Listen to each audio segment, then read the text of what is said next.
nouvelle édition d'information sur les antennes de la centrale radio-télévision. Madame, Messieurs, bonjour et bienvenue. À la une de cette session informative, le chef de l'État des Congolais Félix-Antoine Tshisekedi Tshilombo a reçu 3 lettres de créance des 3 ambassadeurs accrédités en République démocratique du Congo. La journée de ce 7 novembre de l'année en cours à la Cité de l'Union africaine. Il s'agit de l'ambassadeur de l'Arabie Saoudite, l'ambassadeur de l'Italie et celui de l'Éthiopie à suivre dans cette session informative. Pendant ces temps, l'Assemblée nationale a prorogé pour la 85e fois l'état de siège dans les 2 provinces de la partie est de la République démocratique du Congo, à savoir le Nord Kivu et la province de l'Ituri. La journée de ce 7 novembre de l'année en cours, après un long débat où chaque député voulait donner son avis sur cette question liée à la prorogation ou pas de l'état de siège. À suivre dans cette session informative encore une fois de plus. Pendant ces temps, l'honorable député provincial Killer Mubambe Walumbulo a tenu à éclairer la lanterne de la population de la montagneuse ville de Likasi, mais aussi de la province du Haut-Katanga, car il dit n'avoir jamais été à l'origine de l'invalidation des maîtres Sefin Ramazani Sefou et Big Placide Mtej Kapenda sur les listes de la Commission électorale nationale indépendante CENI. C'est en substance que l'honorable député provincial a réfuté toute accusation qui lui fait porter la casquette d'être à l'origine de leur invalidation, à suivre dans cette session informative. Voilà tout pour les titres, madame, messieurs. Bonjour et bienvenue. Bonsoir, Missy me permet de vous atteindre des partout à Likasi. Je suis Monto Trésor à la présentation de cette nouvelle session d'infos sur les antennes de la centrale radio-télévision. Encore une fois de plus, bienvenue. Ouvrons cette session informative en prenant la direction de la cité de l'Union africaine où le chef de l'État RD congolais Félix-Antoine Tshisekedi Tshilombo a reçu 3 lettres de créance des 3 ambassadeurs accrédités en République démocratique du Congo. Il s'agit de l'ambassadeur de l'Arabie Saoudite, il s'agit aussi de l'ambassadeur de l'Italie et celui de l'Éthiopie qui ont été reçus par le chef de l'État RD congolais Félix-Antoine Tshisekedi Tshilombo à Kinshasa, capitale de la RDC. Suivez. Ils étaient au total 3 ambassadeurs extraordinaires et plénipotentiaires, respectivement du Royaume d'Arabie Saoudite, de la République italienne et de la République fédérale d'Éthiopie. Ils ont tour à tour présenté leurs lettres de créance ce jeudi 7 novembre 2024 au président de la République, Félix-Antoine Tshisekedi Tshilombo, au chapiteau de la Cité de l'Union africaine.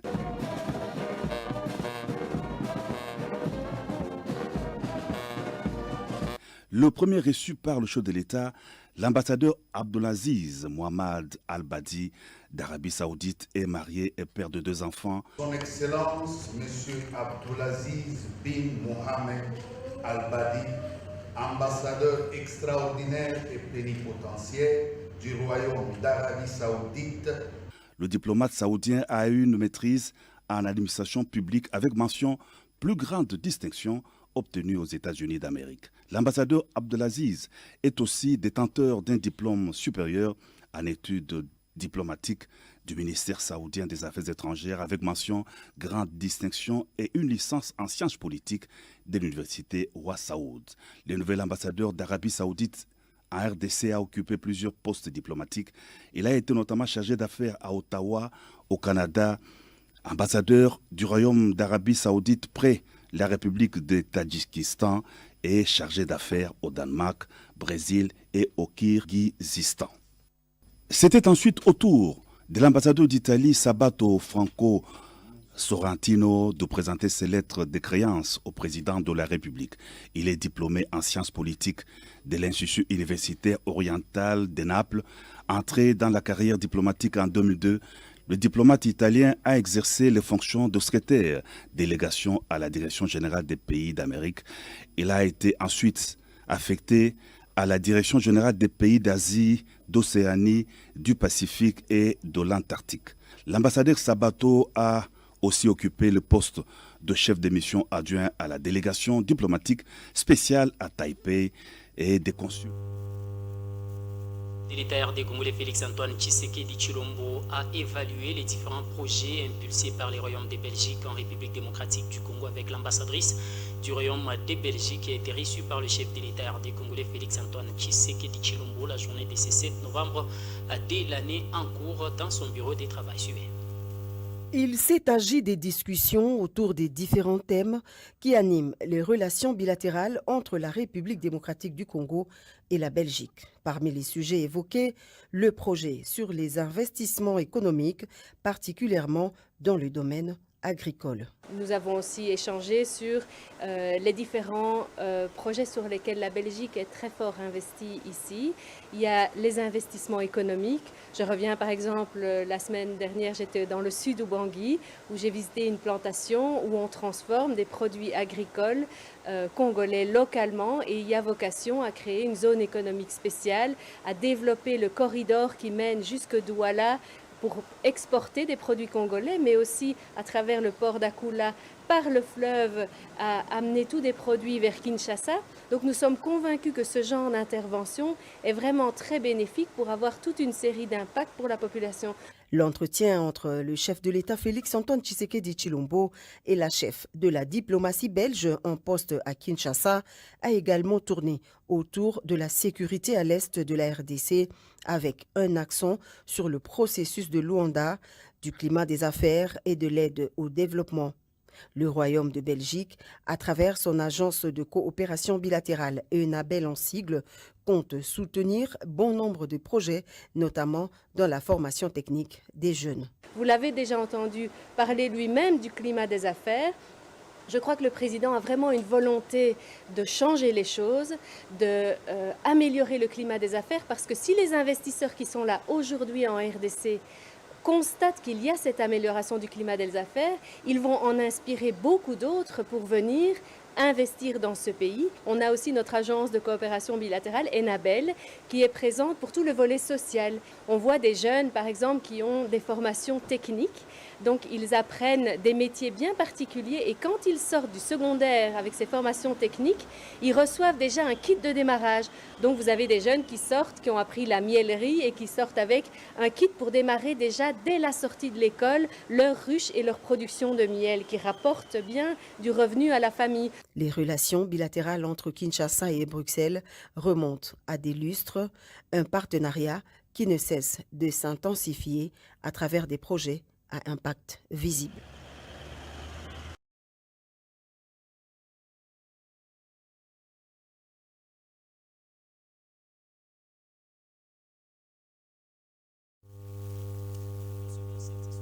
Comme on vous a dit, au sommaire de cette session d'information que l'Assemblée nationale a prorogé pour la 85e fois de suite l'état de siège décrété dans les deux provinces de la partie est de la République démocratique du Congo, à savoir la province du Nord Kivu et la province de l'Ituri. La journée de ce 7 novembre de l'année en cours, après un débat houleux et les gouvernements de la République démocratique du Congo qui était représenté par le vice-ministre de la Justice, Samuel Bemba, a signifié à l'Assemblée nationale que les chefs de l'État, à l'ordre du tout dernier Conseil des ministres, autorisaient une évaluation de l'état des sièges de par l'Assemblée nationale. Ça, c'est l'autorisation que le chef de l'État a donnée. Suivez donc cet élément de reportage.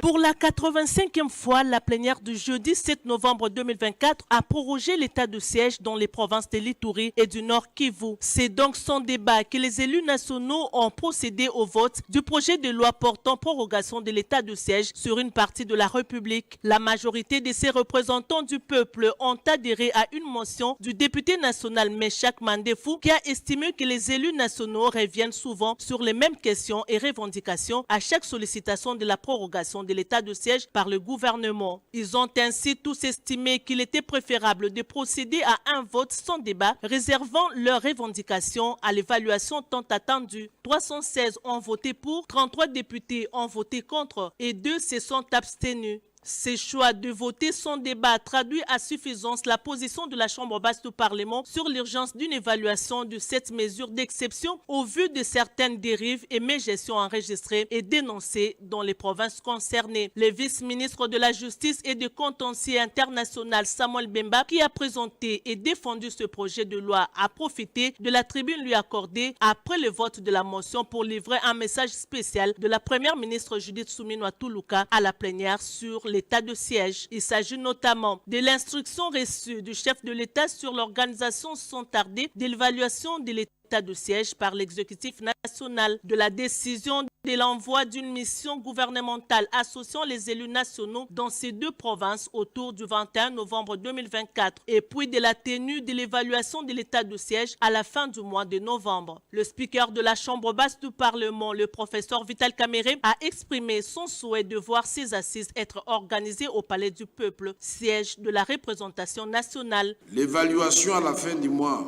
oui, mais ici à l'Assemblée nationale, la représentation du peuple, la première ministre sera à l'aise avec son gouvernement. Ensemble, nous allons évaluer l'état des sièges en toute transparence.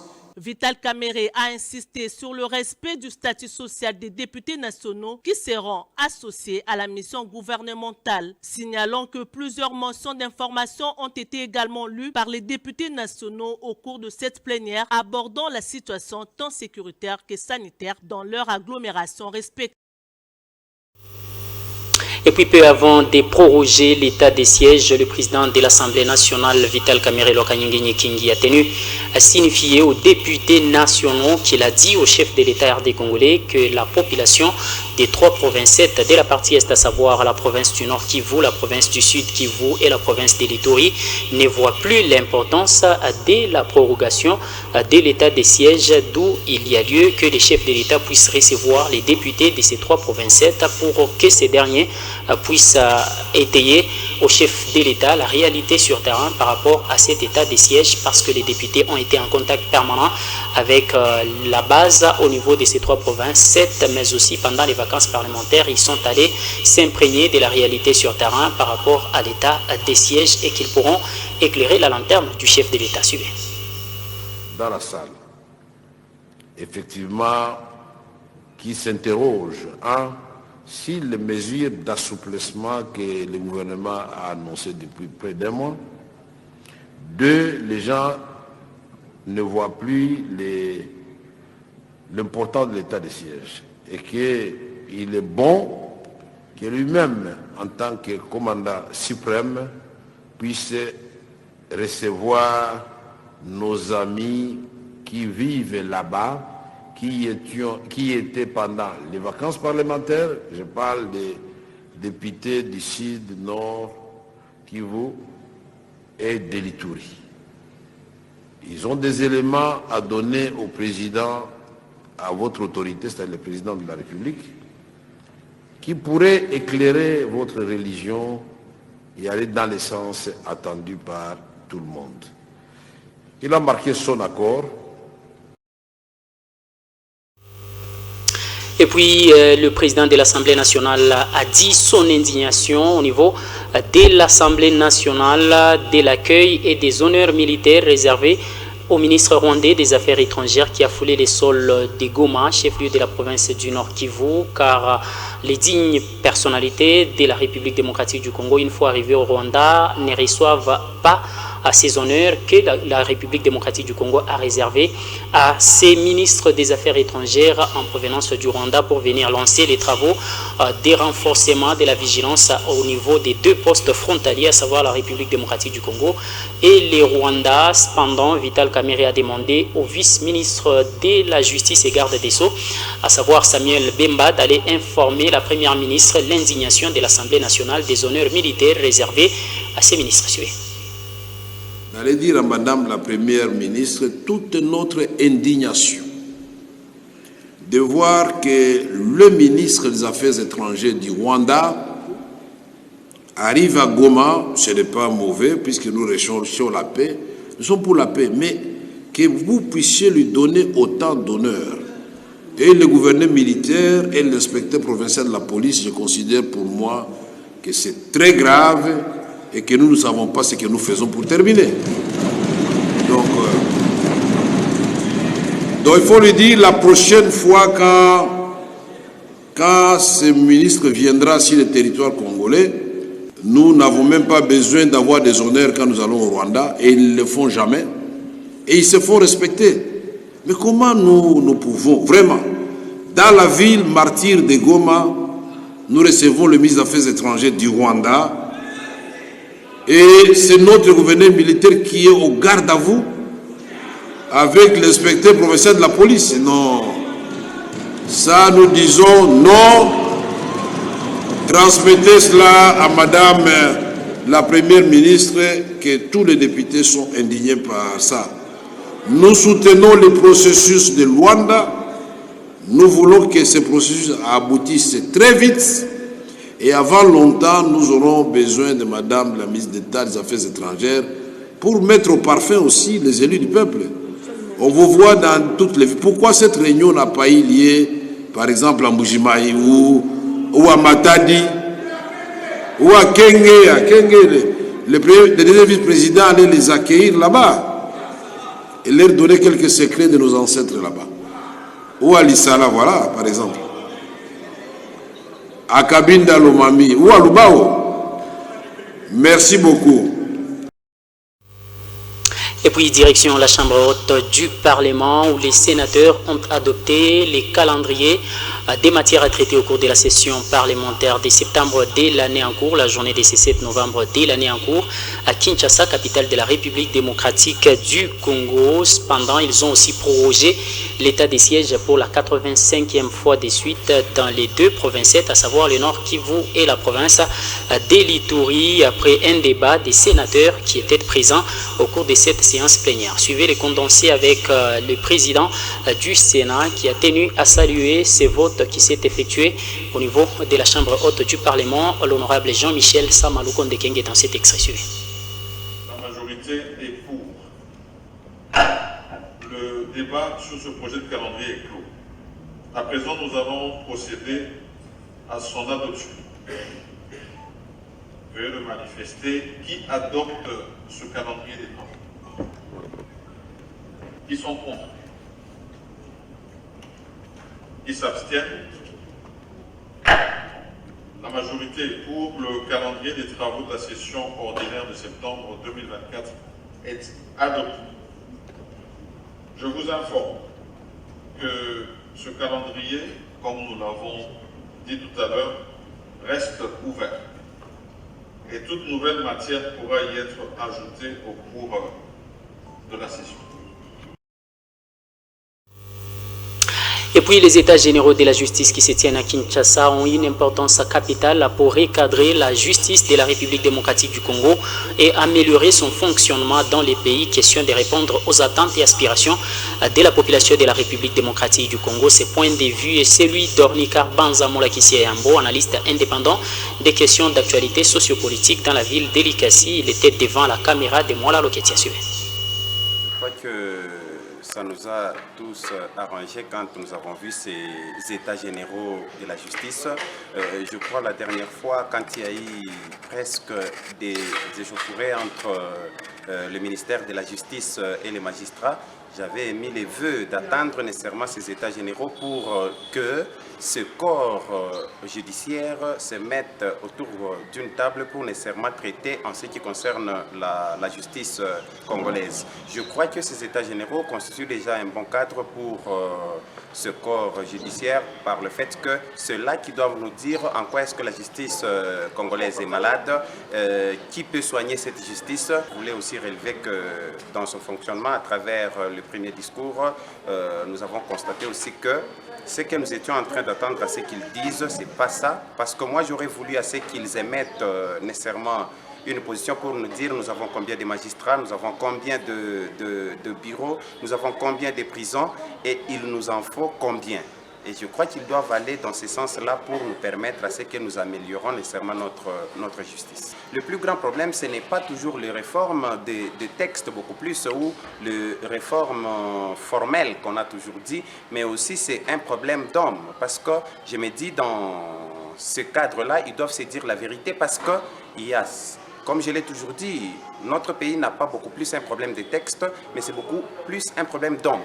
Donc il fallait qu'ils se disent la vérité en quoi est-ce que les magistrats ont failli face à cette justice et qu'est-ce qu'ils doivent faire concrètement. Donc beaucoup plus, je crois qu'ils ne doivent pas se focaliser sur le texte, mais qu'ils se focalisent sur l'homme qui est en train de mettre en pratique cette justice. Je crois qu'à ce sens-là, ça sera une très bonne chose. Et puis, je vous ai dit au sommaire de cette session informative que je n'ai jamais été à l'origine de l'invalidation de Maître Sefin Ramazani Sefou, mais aussi de M. Big Placide Kapenda Amtej. Ces paroles sont celles plutôt de l'honorable député provincial Killer Moubambe Walumbola dans un entretien accordé à la rédaction de la Centrale Radio-Télévision. Il a tenu à réfuter toutes les accusations qui planent contre sa modeste personne, comme quoi c'est lui qui serait à l'origine de leur invalidation sur les listings de la Commission électorale nationale indépendante à CENI. Faux, rétorque-t-il dans cet extrait. Suivez. D'éveiller la population. En fait, le dossier, c'est fin. Moi, je ne connaissais rien de ce dossier. Un jour, j'étais avec Maître Sefin à la mairie. Ils sont partis annoncer le maire pour parler de l'arrivée du président Oueska. Le maire de la ville dira à Sefin, comment le dossier là en année, vous avez déjà terminé? Et Sefin dira non, oui, monsieur le maire, en tout cas, à l'année là-bas, moi je ne suis pas concerné sur ce dossier là. Or, quand je suis arrivé au niveau de Toyota, lors de la campagne, je crois que vous étiez là, la population m'avait posé la question, non, c'est-à-dire, moi, je devais venir le même jour où le chef de l'État était venu. Alors, quand j'avais appris que le chef de l'État devait venir, je m'étais résigné à venir sur Bikasi. Je suis resté à Lubumbashi. Je m'étais même gueulé avec le membre de la famille. Ça, c'est mon petit chamacho. J'ai dit, il y a le chef de l'État qui vient. Je supposais s'il venait. Et que même il a fait plein, il y a le plein. On va dire, non, c'est qui a fait ça. Moi, je suis un chercheur, on m'a déjà arrêté pour des faussetés.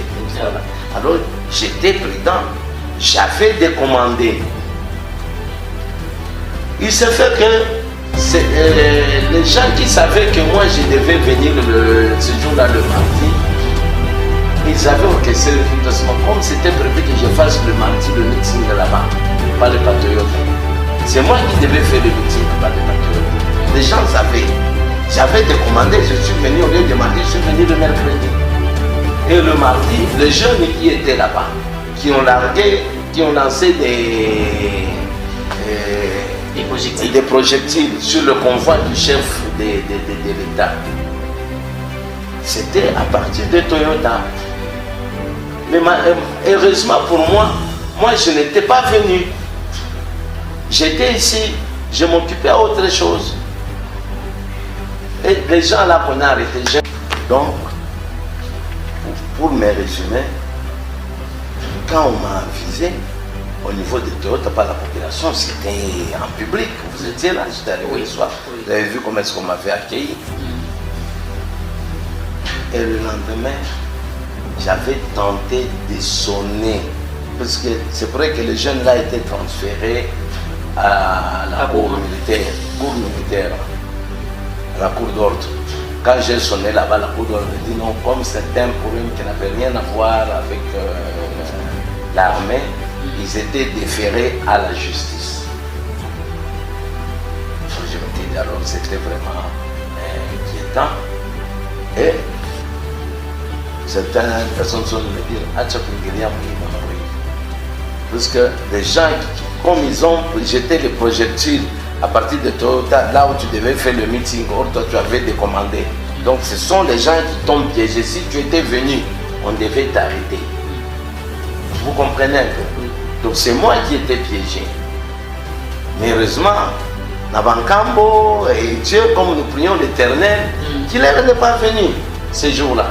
Je vous dis même, le neveu qui me conduit, on s'est dégueulé. Non, qu'on parte. Et j'étais obligé à placer les pancartes, les photos du président Moïse ici, parce que les gens avaient peur de placer les ronds des avenues, si vous voyez les pancartes. Vous aurez à suivre la réaction des maîtres Sefin dans nos prochaines éditions sur les antennes de la Centrale Radio-Télévision. Poursuivons cette session informative, encore une fois de plus sur les antennes de la Centrale Radio-Télévision en prenant la direction de Kinshasa, capitale de la République démocratique du Congo, au Prince Epenge, cadre au sein de la MOCA de M. Martin Fayulu Madidi, continue son itinérance d'aller sensibiliser la population pour dire non au changement de la constitution dans la capitale RD congolaise. Suivez. 71 millions de dollars débloqués pour faire des forages. L'argent est parti où? L'argent est parti où? La justice a dit que Kadhafi n'a rien fait. Est-ce que c'est la faute à la Constitution?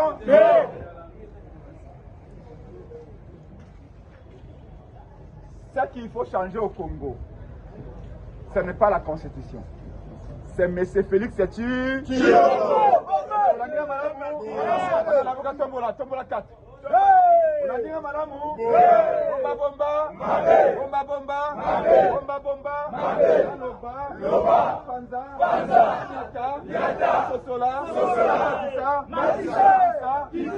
Ce qu'il faut changer au Congo, ce n'est pas la Constitution. C'est M. Félix Tshisekedi.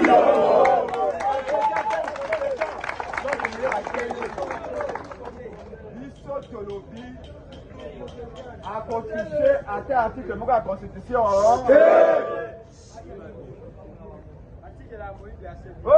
La Constitution dit que... Poursuivons cette session informative avec la réaction du côté de la société civile sur l'initiative ou pas du changement ou de la révision de la Constitution en République démocratique du Congo. Le porte-parole de la société civile ville de Likasi, Paul Kisimba, a dit que la révision de la Constitution est constitutionnelle, mais le changement de la Constitution n'est pas constitutionnel. Cependant, il a signifié que le moment n'est pas propice pour arriver à réviser la Constitution conformément à l'article 218 de la Constitution de la République démocratique du Congo qui prévoit que si un État est dans un état de siège, ne peut procéder à la révision de la Constitution. Il l'a dit à Cédric Mwambakazadi dans cet entretien. Suivez. Merci beaucoup, M. Cédric. C'est vrai.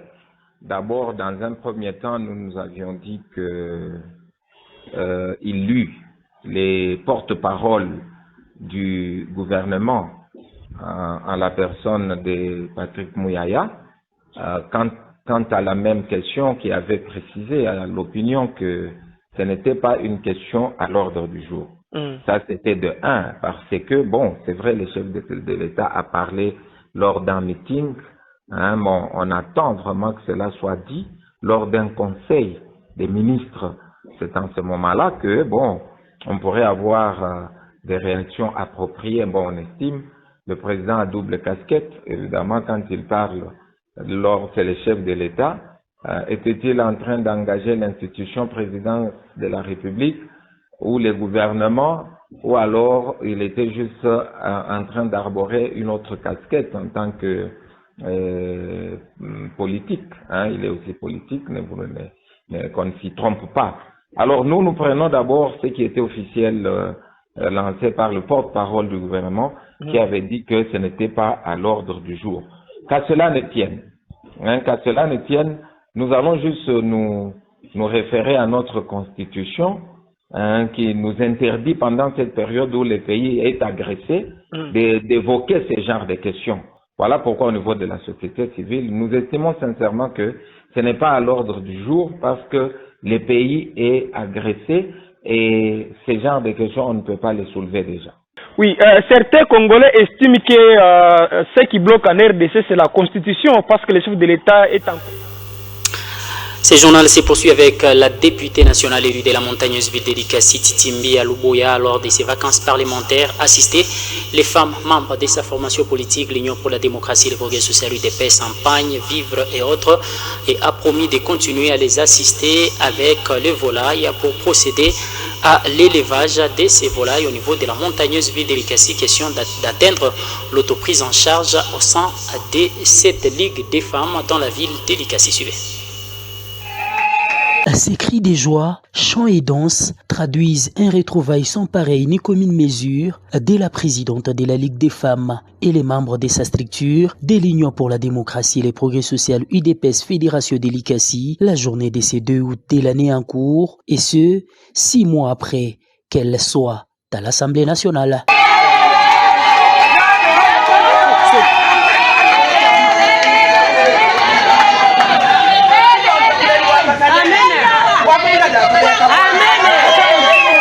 Comme des coutumes, Titimbi Aluboya, communément appelée Mama Wabote, ne s'est pas promenée main réduite. Elle apporte dans son escarcelle un lot important d'épargne Super Wax premier choix accompagné d'une paire de chaussures pour chacune des femmes qui l'ont accompagnée pendant la période de la campagne électorale et d'une enveloppe consistante pour toutes.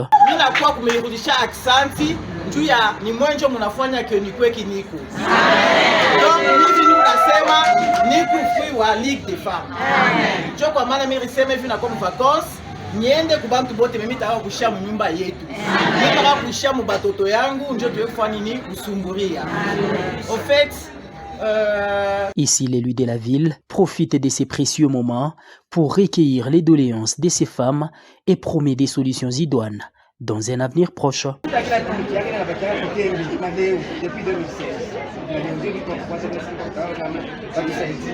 Cependant, la députée nationale promet aussi de soutenir ces femmes membres de sa ligue dans la culture maraîchère, l'agriculture avec l'obtention des intrants agricoles et d'un tracteur et la formation professionnelle de ces femmes en coupe et couture.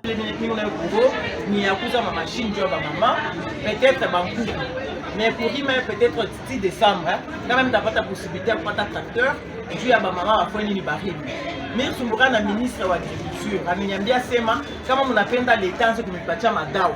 Il n'a pas choisi de dans ma chambre plus de 10 hectares. Donc, on a pas 10 hectares. Quand on a construit 10 hectares, mais tu as balombé de manière qui va se faire une dawa.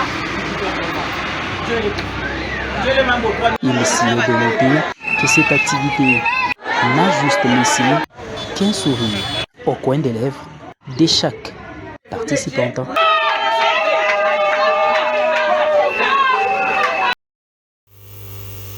Allez, place à présent, rappel des titres.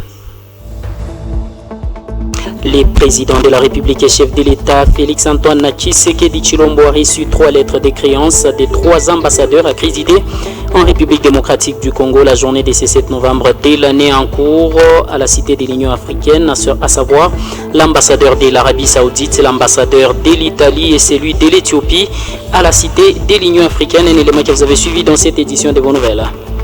Et puis vous avez suivi que l'Assemblée nationale a prorogé pour la 85e fois l'état de siège dans les 2 provinces, à savoir le Nord Kivu et l'Ituri, la journée de ce 7 novembre de l'année en cours, après un long débat où chaque député voulait donner son avis sur la question. Cependant, le gouvernement a annoncé la décision du chef de l'État qui autorise l'évaluation de cet état de siège dans les tout prochains jours à l'Assemblée nationale. Je n'ai jamais été à l'origine de l'invalidation de Maître Sefin Ramazani Sefou et de Big Placide Kapenda Amtej. C'est en substance que l'honorable député provincial Killer Mubambe Walumbuloa a réfuté au cours d'un entretien exclusif accordé à la rédaction de la Centrale Radio-Télévision toute responsabilité dans l'invalidation de ces pairs d'ensemble pour la République de Moïse Katumbi dans la ville de Likasi sur les listings de la Commission électorale nationale indépendante CENI. Madame, Messieurs, voilà, c'est qu'a constitué l'essentiel de cette session informative. Si vous l'avez aimé, dites donc merci à la grande équipe rédactionnelle de votre chaîne, mais aussi et surtout à Moussoua Ami Sidi Karmatondo pour sa bonne et réelle réalisation de cette édition de vos nouvelles. À tous, mais également toutes agréables et bonnes suites de nos programmes chez vous. Bayo.